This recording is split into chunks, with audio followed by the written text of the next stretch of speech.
If you've ever wondered what you're supposed to do with your life, or if you're burnt out in your current job and need a change, or if you're young and wondering what path to take in life, then I hope what I'm going to share with you today may be helpful in some small way, if in no other way than to say that I've been there too, at a fork in the road. Many times.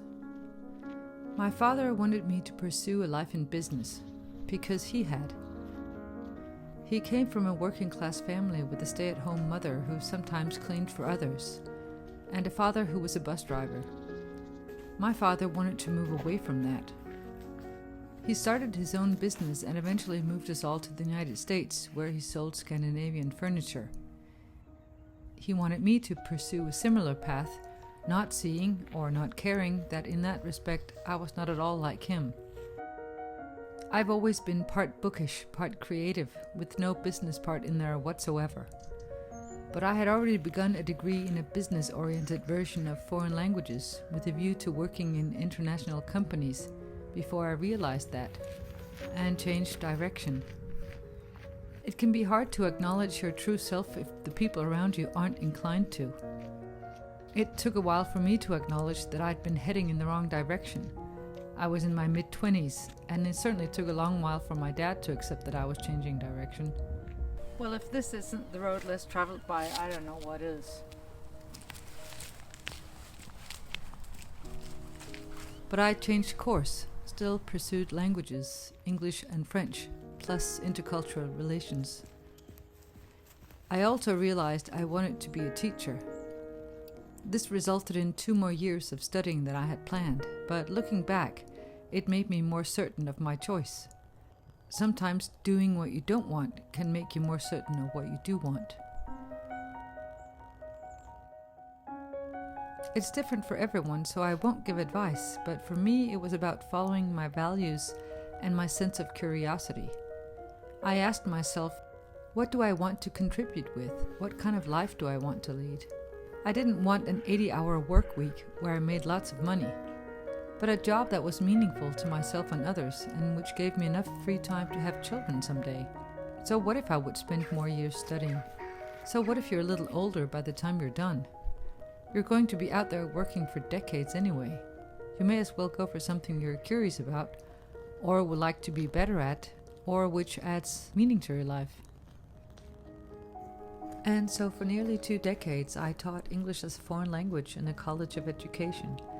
That is, I educated school teachers who would themselves be teaching English. It was a seriously steep learning curve to begin with, and I was not a good teacher at first. But little by little I got the hang of it, until one day I'd become a pretty good teacher. I loved teaching. I loved my subject, most of it anyway, and I loved being in the classroom with my students.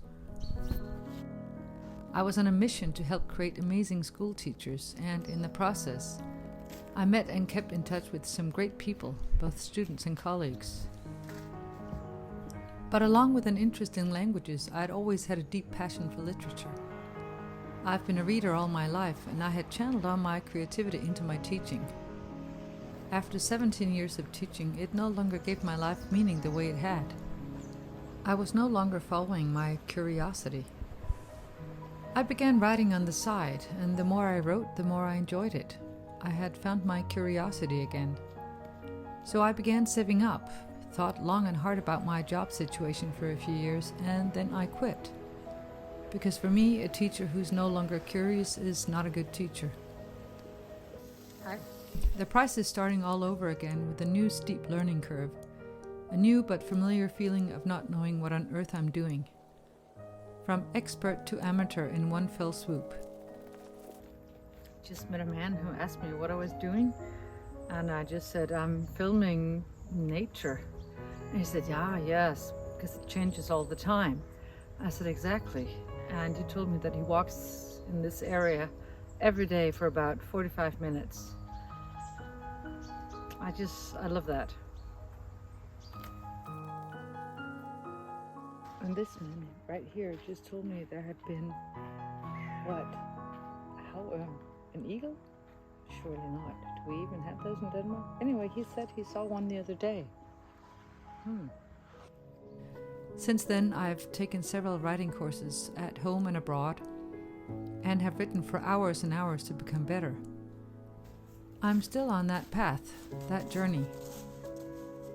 I self-published a book earlier this year about my lifelong love of England, but the journey continues. I recently read this online somewhere: don't instruct, share. And that hit home with me. That's where I'm at now. Which brings me to my latest adventure, or fork in the road, this YouTube channel. So far I'm having fun with it, but I'm sometimes also fearful about it. How will it go? Will I bring value to people? Etc. But I've always asked myself those questions. And as American sociologist Brené Brown says, it's hard work to stay out of fear. I don't know what will happen now, but for nearly 2 decades I knew exactly what would happen, and I was done with that. The path is the way, not the destination, though I have to remind myself of that often.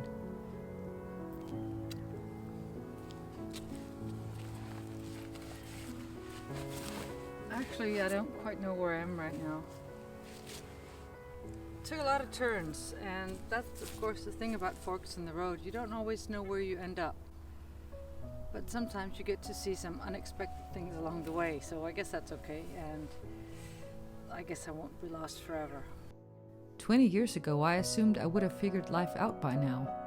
Now I've come to the realization that we're not supposed to figure it out, at least in a definitive way, but simply to live our lives and learn, see life as a journey of discovery.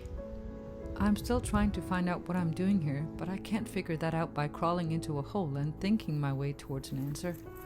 Only by trying things out. That takes courage, for me at least, every day sometimes. And on some days it feels very difficult. But curiosity keeps us on our toes, keeps us wondering. As to a winding path, you can say that my jobs are related. They're to do with communication and creativity. So maybe you could say that my path isn't all that winding. That's okay. It's also okay to walk an even more winding path, like my brother has done. He was a physiotherapist for about 15 years, until one day he applied for the police academy, which is a lot more demanding here than in some countries and takes about 3 years. He's the oldest student in his year. That's surely a pretty winding path. I recently read about a novelist who was also a mathematician. I love when people combine seemingly uncombinable things and just do it. I have no idea if you'll get anything out of this, but know that you can have more than one path, or walk a very winding path. I'm still trying to figure out what I'm doing, but on most days, that's okay. So now I'm gonna go do my democratic duty. It's election day in Denmark today, and all citizens age 18 or older have gotten this in their mail, which allows us to vote. So I'm gonna go do that now, even if there isn't one candidate that I'm completely hooked on. You gotta do your duty.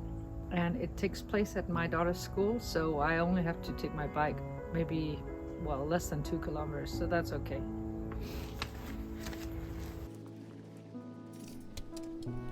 Thank you so much for being here.